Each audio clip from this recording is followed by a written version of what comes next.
نحمده ونصلي على رسوله الكريم وعلى آله وصحبه اجمعین۔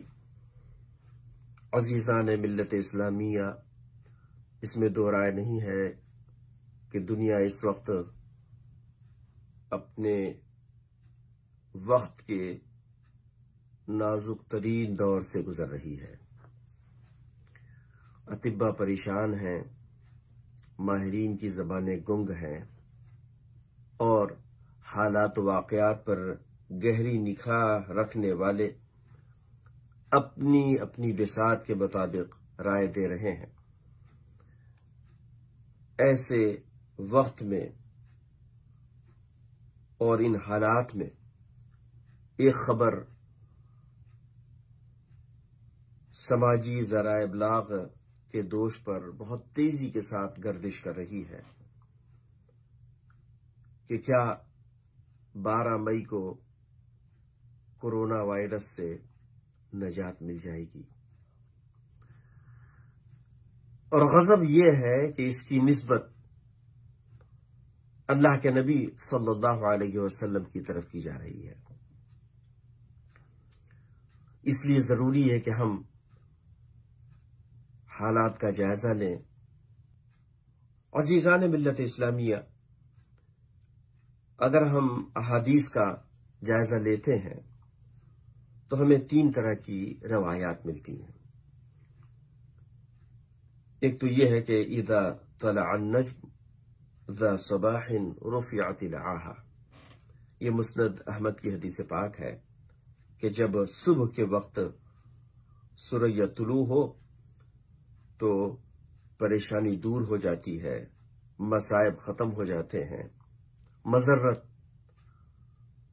اپنے انتہا کو پہنچ جاتی ہے۔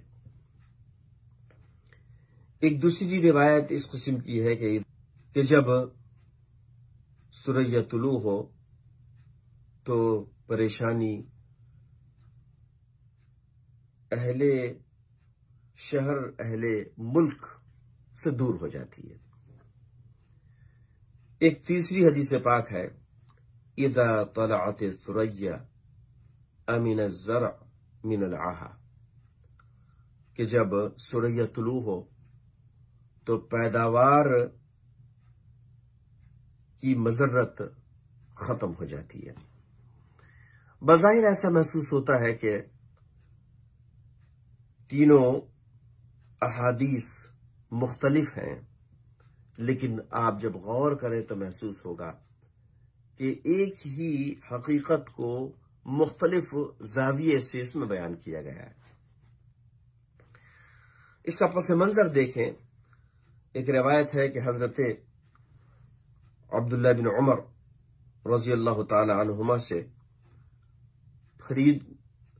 پھلوں کے خریدنے کے حوالے سے پوچھا گیا تو انہوں نے جواب دیا کہ نبی اکرم صلی اللہ علیہ وسلم نے اس وقت تک پھل کے خریدنے سے منع کیا ہے جب تک کہ وہ مضرت محفوظ نہ ہو جائے۔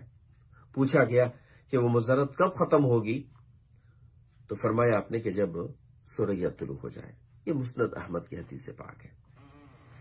عزیزان ملت اسلامیہ، دیکھیں ہم لوگ روزمرہ کی زبان میں بھی کہتے ہیں کہ لاؤ، اب اس کا کئی مفہوم ہو سکتا ہے، پانی لاؤ، چائے لاؤ، کھانا لاؤ، پھل لاؤ، لیکن جب یہ کہہ دیا جائے کہ صاحب پھل لاؤ تو اس کا مطلب یہ ہے کہ لانے کی بات جو ہم نے کی تھی اس کے مفہوم کی تائید ہو گئی ہے۔ تو یہاں بھی جو حدیث میں فرمایا گیا کہ مضرت دور ہو جاتی ہے، وہ کون سی مضرت؟ پتہ چلا کہ وہ پھل والی، زراعت والی، کھیتی والی، پیداوار والی۔ عزیزان ملت اسلامیہ، تو اس حدیث پاک کا مطلب یہ ہے کہ پیداوار کی جو مضرت ہے وہ ختم ہو جائے گی۔ اب اس کا ذرا سا پس منظر سماعت کریں کہ یہ جو سوریا ہے، ایسا نہیں ہے کہ سال کے دیگر مہینوں میں یہ کہیں اور چلی جاتی ہو اور بعد میں آتی ہو، ایسا نہیں ہے، بلکہ ماہرین یہ کہتے ہیں کہ سوریا وہ تارا ہے جو مئی کے پہلے عشرے میں نظر آنے کے قابل ہوتا ہے۔ چونکہ یہ سورج سے بڑا قریب رہتا ہے تو سورج کی قربت کی وجہ سے دکھائی نہیں دیتا، لیکن یہ جب مئی کا پہلا عشرہ شروع ہوتا ہے، سورج کی دوری اس تارے سے دور ہو جاتی ہے، دکھائی دیتا ہے۔ لیکن جب اکتوبر نومبر کا آخری عشرہ ہوتا ہے تو یہ نگاہوں سے چھپ جاتا ہے۔ لہذا سب سے پہلی بات تو یہ ہے کہ سوریا کے طلوع ہونے کی بات جو کی جا رہی ہے اس کا تعلق کورونا وائرس سے کسی طرح نہیں ہے۔ ایسا نہیں ہے کہ صاحب یہ آفت آئی ہے اور اس کے انتہا کے لیے اللہ کے نبی صلی اللہ علیہ وسلم نے کوئی بہت واضح ہدایت فرمائی ہو یا بشارت دی ہو یا پیشن گوئی کی ہو، ایسا نہیں ہے۔ اب آپ ذرا دیکھیں کہ یہ پھلوں کے حوالے سے یا پیداوار کے حوالے سے یہ بات کیوں کی گئی؟ علماء کرام یہ کہتے ہیں کہ حجاز میں مئی کے مہینے میں تیز گرمی پڑتی تھی، تو ہوتا یہ تھا کہ گرمی سے جو کھجور ہے وہ پک جاتی،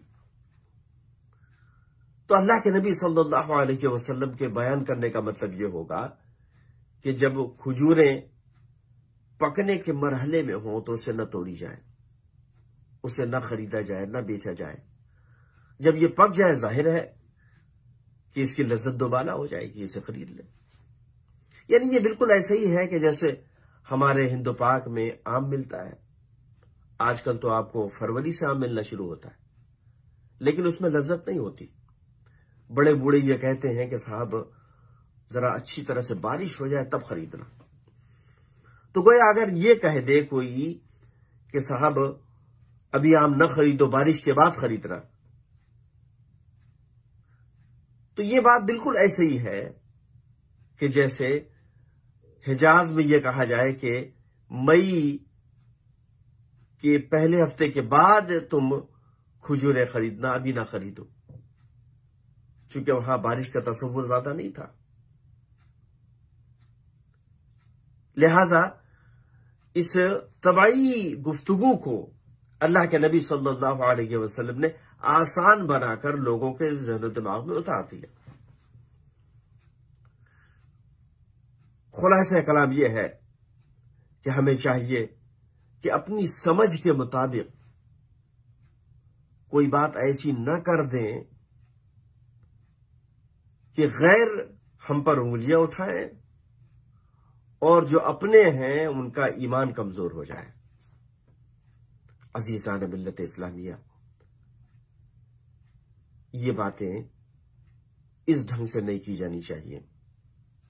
بعض لوگوں نے بہت دعوے کے ساتھ کہا ہے، یہ ان کی اپنی سمجھ ہے، اللہ کے نبی صلی اللہ علیہ وسلم کی ہدایت اس سلسلے میں نہیں ہے۔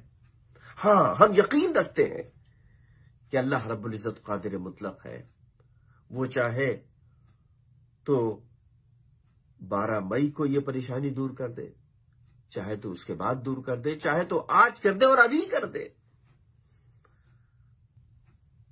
اس بات پر ہمیں یقین ہے، ایمان ہے، لیکن کوئی کچی بات اللہ کے نبی صلی اللہ علیہ وسلم کی ذات گرامی سے منسوب نہ کی جائے۔ اللہ تعالی ہمیں اپنے حفظ و امان میں رکھے۔ والسلام علیکم ورحمۃ اللہ وبرکاتہ۔